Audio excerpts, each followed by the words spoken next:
In a world where politicians are polished, serious, and boring, one man dared to ask the impossible question, what if the president was funny, by accident? This is the story of Donald Trump, the comedian who told one joke so big, the entire world became the punchline. Our story begins not in a grand palace or political rally, but in a comedy club. Under cheap neon lights stood a man with hair like golden cotton candy and confidence that could power a small city. He wasn't a scholar, he wasn't a soldier, he was a man with a microphone and way too much self-belief. Donald Trump, stand-up comedian, reality show host, and full-time chaos machine.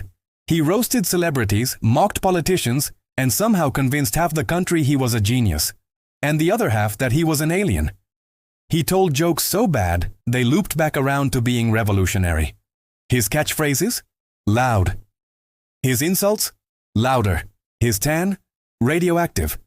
People didn't just watch him, they studied him. He was part entertainer, part riddle, part orange lightning bolt. Then, one night, live on stage, he said it. A line that would change history. I should just run for president. How hard could it be? The audience laughed. The internet did not. By sunrise, memes had multiplied like rabbits on espresso. The joke spread. TV hosts mocked it, news anchors analyzed it, and Donald, never one to miss a spotlight, said, you know what? Let's do it. Just like that. The world's biggest comedy bit became a campaign. Most candidates talked policy. Donald talked punchlines. While others released manifestos, he released tweets, sometimes at 3 a.m., sometimes during breakfast at 3 a.m. His rallies looked less like political events and more like music festivals run by stand-up comics. He didn't use a teleprompter. He used pure chaos. Every sentence was a cliffhanger. Every promise sounded like an improv sketch. Build a wall. Drain the swamp. Make it great again. Simple phrases. Catchy. Repetitive. Like a pop song you hate but somehow know all the lyrics to. The experts laughed him off. The media mocked him daily. And Donald, he loved it. Because in comedy, even bad press is applause. Election night. The world watched. The polls said no chance. The analysts said impossible. But somehow the clown car crossed the finish line. Donald Trump, the man who once got fired on live television, was now the most powerful man on earth. Even he looked shocked. He didn't prepare a victory speech. He barely prepared breakfast. He came to roast the system, but ended up running it. The White House had seen war, crisis, and scandal, but never stand-up comedy.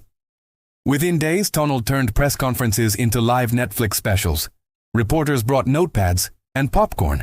He ruled not with laws but with laughter, or at least attempts at it. He renamed Air Force One the Joke Force One. He added a gold elevator to the West Wing for morale.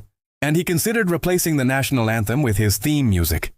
Foreign leaders didn't know whether to negotiate or buy tickets.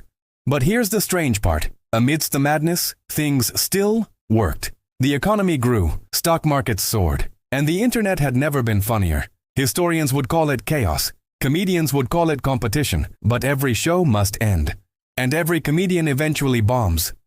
Donald's jokes started missing. The applause turned to awkward silence. Scandals multiplied faster than his retweets. He blamed the media, the polls, the lighting, the audience, never himself. Because in his mind, he was always the star of the show, even when the stage was burning down. By the final year, the laughter was gone, replaced by shouting, confusion, and memes darker than midnight. In comedy, timing is everything, and Donald's timing finally ran out. When he finally left office, he didn't bow. He didn't apologize. He waved, like a man leaving a bad open mic. Reporters asked, "Any regrets?" He smiled and said, "Only that I didn't get a Netflix special." The world exhaled, half relieved, half bored, because love him or hate him, nobody could ignore him. Years later, people still argue, was he a genius or a joke? A leader or a legend of confusion? Maybe both. Because Donald Trump proved something few ever could. That in the circus of politics, the loudest clown sometimes steals the spotlight. He didn't unite a nation, but he entertained it. He didn't rewrite history, he memed it. And when future generations ask how it happened, historians will shrug and say, it started with a joke. In the end, Donald Trump didn't change the world. He just made it laugh, cry, and question reality, all in one term. And that, ladies and gentlemen, is the greatest punchline in political history.